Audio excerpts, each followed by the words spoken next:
Hello, strength fans. Tyler Harnett with MetalPerformance.ca coming at you with another special interview with one of our sponsor lifters, Jess Bittner. Jess, can't thank you enough for coming in this morning. I know you're a busy gal, so thanks for coming and giving these people some content, and I'm sure they'll appreciate it like we do. Oh yeah, no problem. Happy to be here. Yeah, for sure. So we are interviewing Jess because she is the 2018 IPF Junior World Champion in the 72 kilo weight class. You're the current world record holder of the deadlift, squat, and total, correct? Yeah, I think so. The squat one might have just gotten broken. I'm not sure, but... Well, you had it anyway. Yeah, I had it for a while, so... And Jess is also a former track and field athlete, shot put and stuff like that, so we're going to pick her brain about all that. So as I mentioned, the first question, you're a multi-sport athlete. You come from a track and field background. You're a world level strength athlete. So how did you get involved in sports when you were a kid? When I was a kid, it was pretty much my parents forcing me to... They put me in gymnastics, and I hated it at the time. So I eventually got pushed into soccer, which turned out I loved, which is good, and just quit the gymnastics altogether. But I wish I would have stayed in it because gymnastics is one of those things that... Yeah, it's a sport that can kind of carry over to tons. Like you need to learn how your body moves and obviously learn how it moves dynamically. That would have been a really good push into track and field, I imagine, right? Yeah, like I kind of wish I stayed in gymnastics a little bit longer because like I did that when I was really young, and it would have benefited me in pole vault later, so... Oh yeah, you did pole vault, that's I right. did, yeah. That's crazy. I miss it, it was so much fun. But that's cool. Yeah. So when were you done gymnastics? How old? Oh, like probably grade 2 or 3, so I don't know. It was pretty young. Yeah. I was getting a little more competitive, but then I got kind of scared, so... Oh yeah. Yeah. And then into soccer from then? Then until I was about 16. Yeah. I did some provincial teams. I loved it, but I kind of knew I just wouldn't play soccer in university or take it that much farther. Yeah, okay. And then, so when was your first workout with weights? Grade 9 gym class. Grade 9, awesome. Yeah, grade 9 gym class. Good teacher. We were just doing, it's Mr. Garrow. Mr. Who? Miss Dwayne Garrow. Mr. Garrow, attaboy. World champ right here. Yeah, and we were all just messing around. He was trying to get me to bench, but I sucked at it, and we were all doing bro workouts, just curls. That's awesome. Typical. Sweet. So you're about 16 years old, you started, or you were done with soccer. Were you into track and field at that point, or?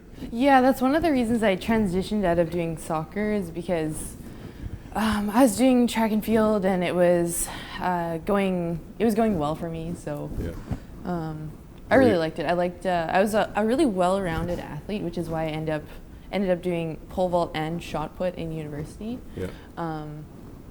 Nice. Yeah. And that was for the U of S. Your hometown, Saskatoon? PA. I grew up in PA. And, nice. And what made you gravitate towards? I know you started lifting weights in grade 9, but why powerlifting? Why did that? So I was kind of battling between doing pole vault and shot put on a varsity level, and then I got a high ankle sprain. Being an idiot snowboarding with my boot loose, I thought I was cool. And then I couldn't really run anymore after that high ankle sprain very well. So I just decided for that summer I would lift weights. And my friend Cameron Premack, we were just in Fit for 10 in PA. Yeah, he just convinced me to go to provincials with him that year in 2016, I think. 2016. No, 2013. 2013. So about 5 years ago. How old are you now? 23. 23. So you're 18 years old. That was your first powerlifting competition then, right? Yeah, 2013, 2014. Nice. Yeah. What do you remember about that day? Oh, I just remember I didn't train very well for it. I do remember that. So it was just kind of a, let's go try this. Like a spur of the moment? Spur of the moment kind of thing. Cam and I didn't have any powerlifting equipment, so he was in my flight and we actually had to share singlets. For real? I was like, Cam, give me the singlet, hurry up and change. kind of thing. Yeah, I'm surprised they let that happen, but to me that's hilarious because now I'm sitting with, like, you've probably gotten sponsored gear and SBD singlets. Your closet is probably full, is why I'm laughing so hard. And your first contest, you're sharing a singlet. Actually, that's awesome. Sweet. That was fun. So that was your first one. You're about 18 years old, and let's fast forward a little bit. So maybe if you want to tell us about like your first big contest, like maybe what was your first big contest? Was it nationals or? It was North Americans actually, and I did not get the significance of it. I did not understand that. It was another thing that Cam and I just went to. It was in Moose Jaw actually. Because Ray and Ryan Stin were there. I'm pretty sure they were hosting. I totally did not understand the significance of it, but I remember. I'm pretty sure that's the first time I saw you lift, and they're calling you Buettner. Yeah, they always do. I just let it slide. Whatever, close enough. Yeah, it's Bittner for those out there. So that was your first sort of big competition. Did you go up against any good competition that you learned from or anything like that, or? I watched a lot of older lifters who were really good. I remember, who do I remember there? I don't know. I've watched Rhea compete for a long time, and she's extremely talented. And I have a lot to. She's done everything you can just to put in powerlifting for sure. Yeah. Honestly, I've learned a lot just from even watching her. Yeah, for sure. So that was your first international. When was your first world championships? 2016 was my first world championships. And that was kind of what set the transition for me into being a powerlifter rather than a track and field athlete. Was that a hard decision to make, or? Kinda, yeah. Like I didn't really value powerlifting as much as track and field because track and field was where all my friends were, and it was a pretty big thing for me. But then once I started to get better at it and meet different people and compete on the world level that year, it really made a difference for me. It's tons of fun too. And you've come up in a really interesting wave of growth in powerlifting too. Like, I mean, when I started, it was 2009. I remember my first meet, I think there was like 8 of us. And now you're talking local meets, there's 40, 50 lifters. International meets, it's in the hundreds. I think, didn't USA have like 1,000 lifters or something last year? Like, it's just exploding, so not only is that awesome for you that you've been a part of that and pushing people, but you've reached the top when the athlete pool is getting much more deep, I think, too. So 2016 Worlds compared to 2018, the junior 72s, what I did to win in 2016 wouldn't have gotten me 3rd place in 2018. Oh, for real? So it's cool. Like it sort of pushes everyone to get better and sort of opens people's eyes to what the human body can do, which is pretty awesome. So you won 2018 Worlds, and they announced you're the winner. You maybe got the Canadian flag up there. What does that feel like to know that you're the world champion? That's an amazing moment. You know what? I love Canada, but I've never really felt super patriotic. But it really just it hits you when you're standing on the platform or in the flag. Maybe that day. It's a big moment, In Texas, too, with all those Americans. Oh, yeah, that's awesome. That's the biggest moment, actually. Sweet. Yeah. And you set the squat and deadlift total records there? Just deadlift in Texas in 2016, and then squat, deadlift, and total in 2018, this last summer. Yeah, that's awesome. And I've talked to you a lot about this, but if we want to let the people out there know, you have type 1 diabetes, and I'd like to go into some of the, I don't know if struggle's the wrong word for it. Like having talked to you. It's the right word. It's the right word. Sorry, it's the right word. Yes, but I don't.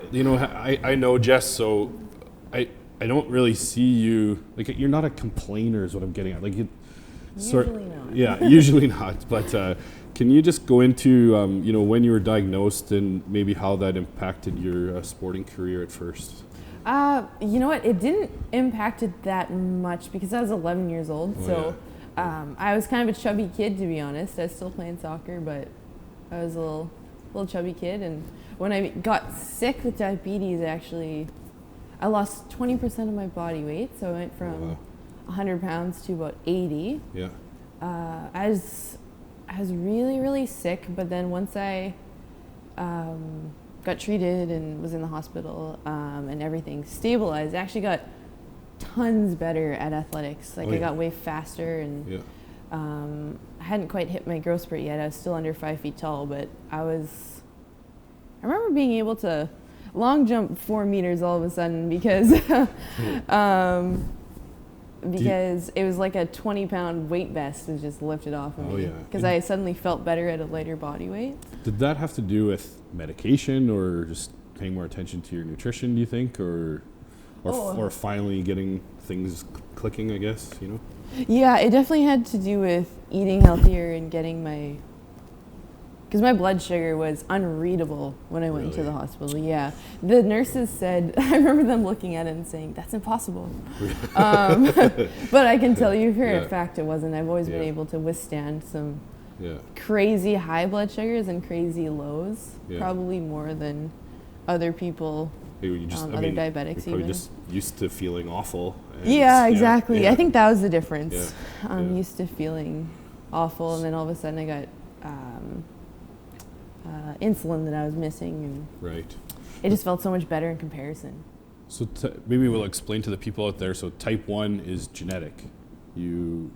Type 2, you basically give it to yourself almost, correct? Or no? Actually, there's a larger... I'm sitting with a pharmacist, so she can explain it better than me. There's a larger genetic component to type 2, actually. It's more about insulin resistance. So you have insulin, your body just doesn't respond to it at all, and then eventually your pancreas will wear out and you won't produce any. Eventually. That's way late stage. Whereas type 1...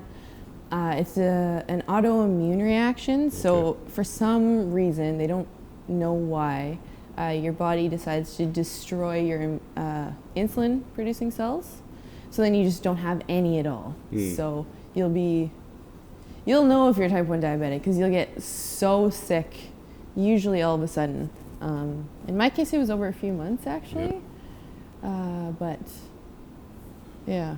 And so that meant for you, you'll know. So that meant for you a lifetime of monitoring your blood sugar and taking insulin. Like you have to take insulin every day, I'm assuming, right?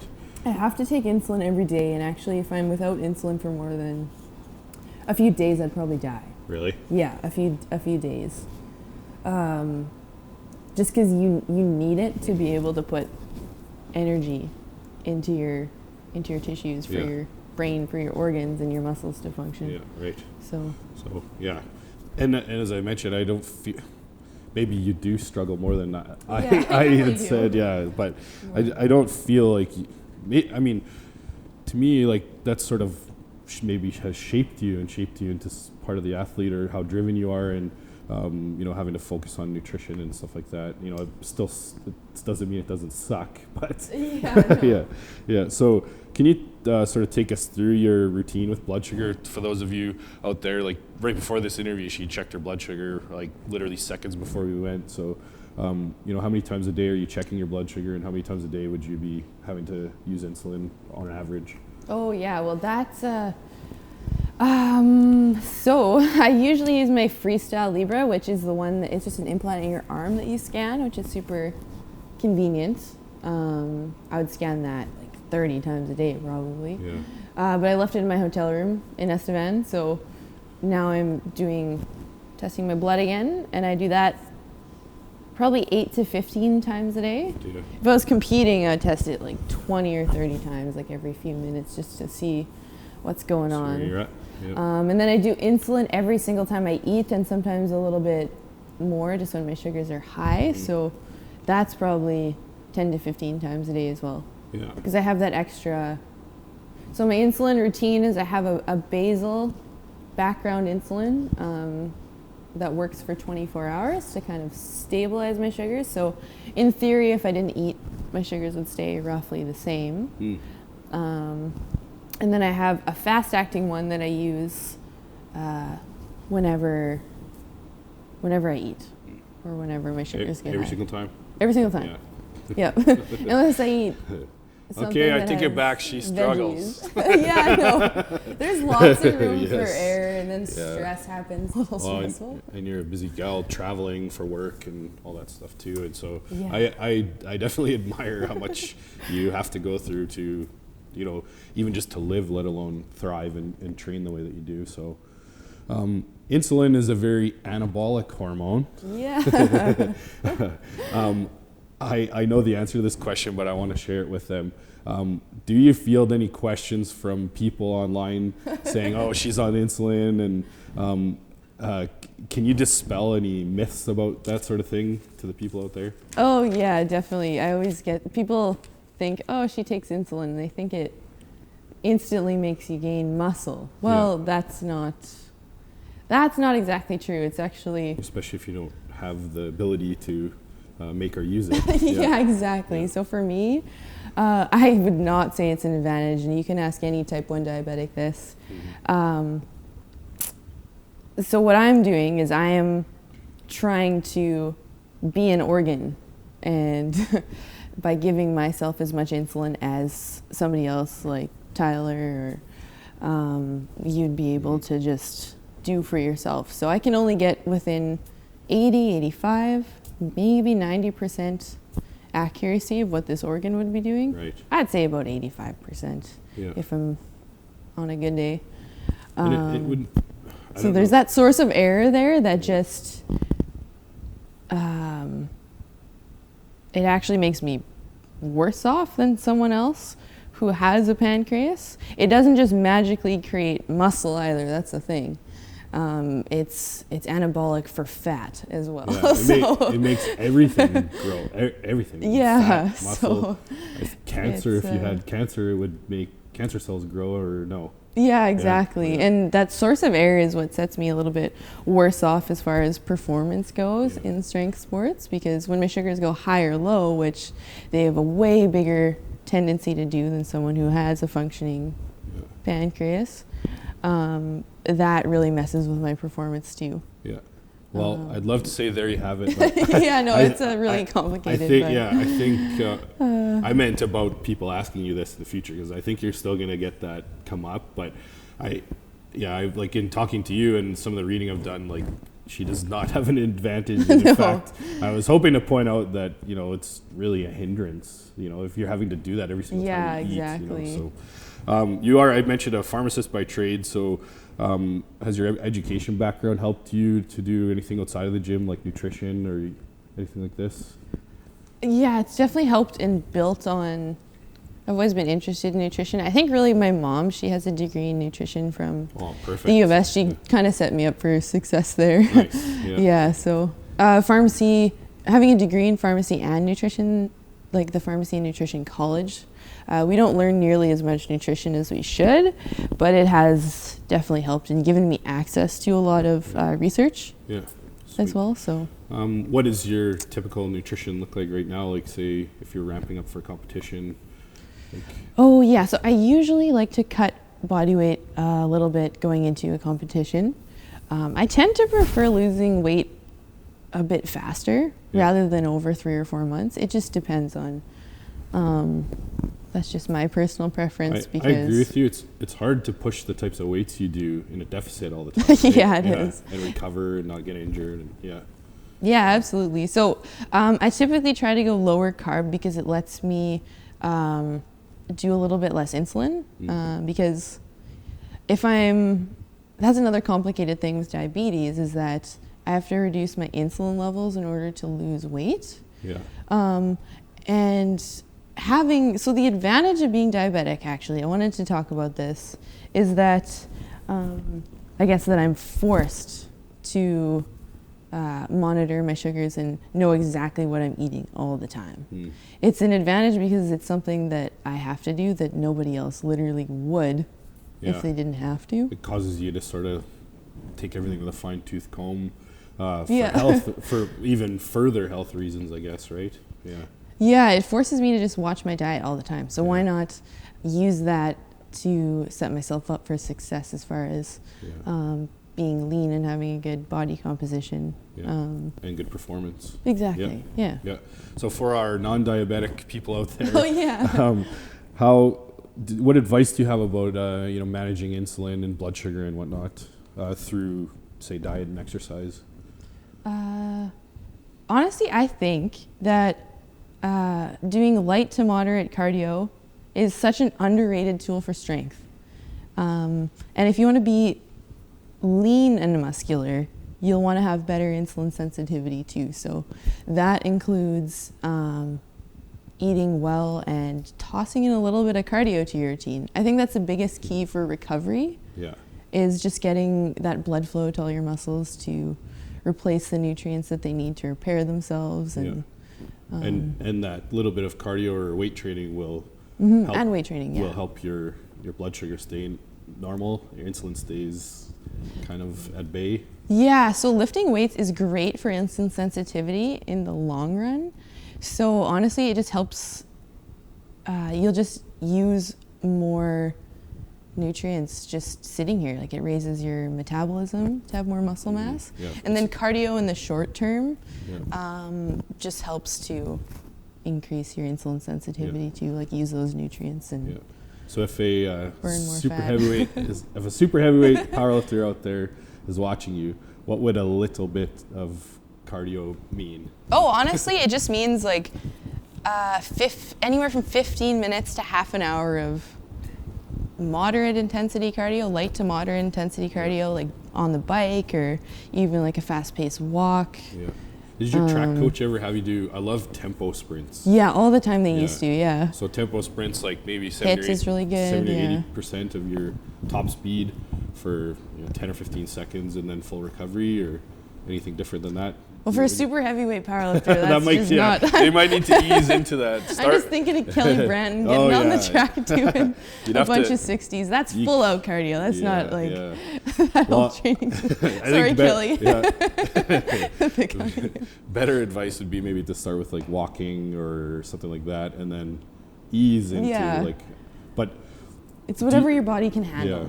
Do you, now that you have kind of switched from track to full-on powerlifting, are you still doing like top speed work, like sprints and whatnot? I try to in the summer. It's kind of hard in the winter because I don't really have a facility, but I do like to do some plyo work for sure, and then I like to do some sprints in the summertime for HIIT. I like to do that type of cardio in the summer. Purely for recovery and to keep yourself in shape? Keep myself in shape more like. For recovery, it's better to do a lower intensity cardio for most people, especially powerlifters, because you tend to be a heavier body weight. I know it's hard on the body to sprint. That's why most sprinters are not very heavy. And well, until you get to the Olympic level, they're still not very heavy though. They're muscular. They wouldn't be walking around at 280. No. Maybe no. 210 or 220, I think. But I think it's great for athleticism and just power. Yeah, for sure. You lead a super busy lifestyle.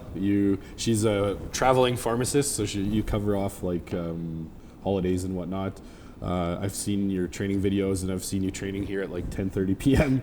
Do you have any time management advice for people out there that are struggling to get to the gym regularly? Yeah, I mean, I just recently accepted an interim manager position until April in Estevan, so I'll be a little bit more set now. That's going to be really stressful though, so I'll still be traveling. My best piece of advice is just to get to the gym when you can. Just make it happen. Just make it happen, because if you don't get there, then you're just not going to do it. Is the thing. Just get your body showing up. Show up, and then just try your best to eat well, and that doesn't even just bring food with you. Otherwise, you're going to be depleted, and you're just not setting yourself up for success. It's funny. We'll coach like beginner or even early intermediate lifters, and they'll say, "Oh, I just." I didn't feel like training, or I had something in my life happen. And you're sitting here with someone who's been to the top of the mountain and says, just show up. And I feel like, just get there. Some people, I'll talk to the 10 best athletes in medal, and all 10 of you would say, yeah, I don't feel like training. But you get it, you show up, you get in, and by the time you get warmed up, I've never left the gym and been upset that I came here. Oh, right? yeah. Do you agree? I totally agree with that. I'm always happy I worked out. Yeah, for sure. Yep. Can you take us, we touched on it a little bit with your conditioning, but could you take us through a typical training week, including conditioning, like what your training week would look like? Yeah, so depending on what work is like, I like to take the later shift so I can work out in the morning. I do usually one heavy squat day, one heavy deadlift day, and then an accessory day for both. That's an ideal week, and then I'll have maybe one other accessory day to fill in. But usually I set myself up with those 4 main workout days, and then allow for error. So I have another extra day or two to do the other stuff when life happens. Yeah, that's been my plan lately. Yeah. And include some cardio too when I can, just for recovery. Like on my recovery days, I'll almost always do some light cardio, foam rolling, maybe some core work, that kind of thing. So you do that separately, or do you do that on the lifting days? If I have time, I'll do some cardio after. And I usually do a pretty good warm-up too, but I don't really count that as far as straight up cardio goes. Yeah, and you mentioned that you'll do some lighter conditioning for recovery specifically. Is there anything else you do, like sauna or if I can, I love the sauna or hot tub or like an Epsom salt bath. Yeah. It's not great for hydration, but it's good for... I just like it. Yeah, it just relaxes you. Yeah. It's just relaxing, That leads me to my next question. I really feel like this is a very underutilized part of the training process. I think anyone out there can by the click of a button, have very good training programs, even for free, have very good nutrition advice, but I really don't think the mental side of training is talked about. And maybe you could, is there anything that you practice, visualization or meditation or goal setting or anything like that you feel is part of your success? Oh yeah, absolutely. I always do have goals in mind, and the important thing about setting goals, you can't just say I'm going to deadlift 550 pounds by the end of the year, which that's my goal, by the way. Not this year, but next year for sure. That's an awesome goal. You got to keep checking up on that goal periodically, like every couple months in training. I do keep track. Lately, I've been doing reactive training systems programming, and you keep track of your estimated 1 rep max every time you do a heavy lift, and I've been putting it on this little chart. Nice. And who's your coach there? My coach? You know what? I don't have a coach. I just saw that. I just won that as a best lifter prize, and I was like, hey, sweet. I like this. Nice. I actually didn't want to approach them because I kind of changed their protocols a little bit. Oh, yeah.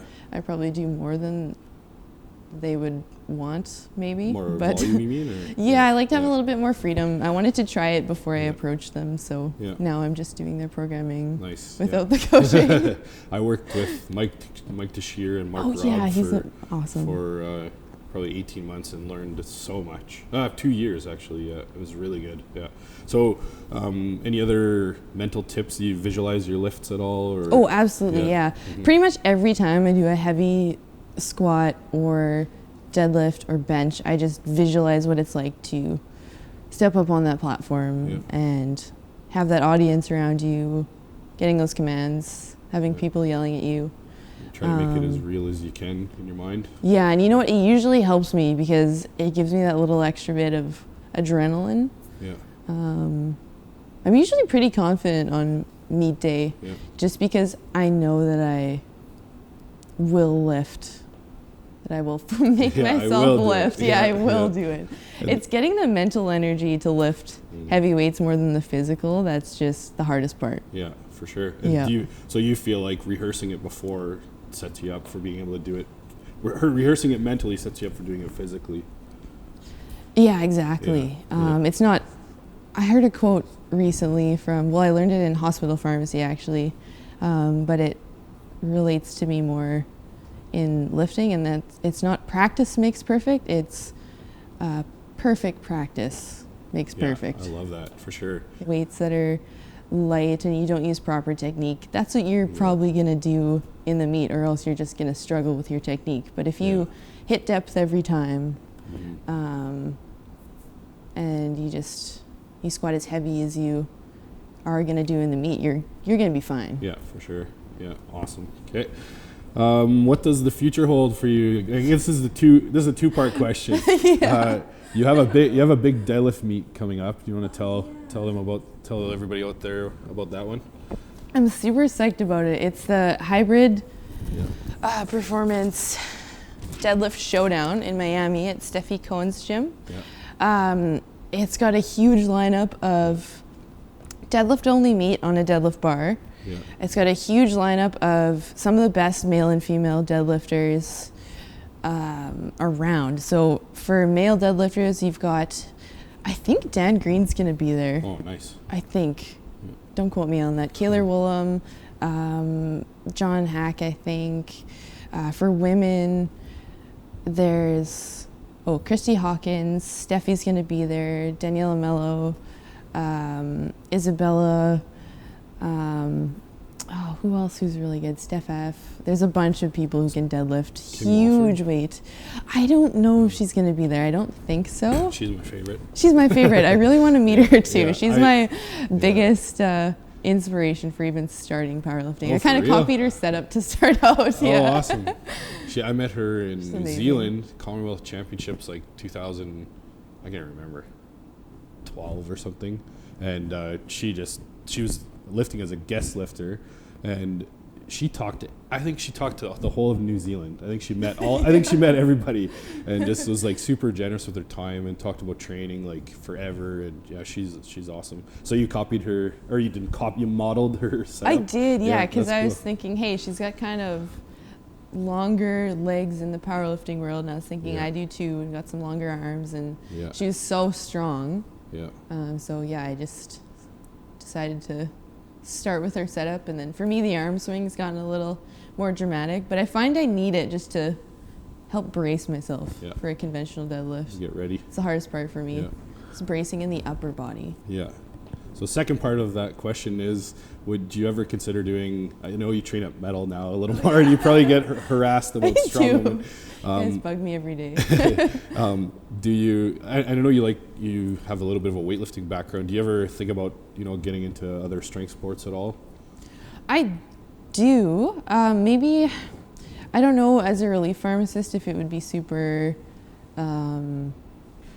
It'd be tough with your schedule, yeah. Yeah. Plus, you're going to be a recent open powerlifter soon. Yeah, so I would like to put my all into that for, and just see what happens, and then I'll maybe toss some Olympic lifting. Yeah. I have been actually, just for warm up, tossing in some Olympic lifting into my powerlifting training. It definitely helps with how springy I am and my mobility for sure. Yeah, and your speed as well. Speed. Yeah.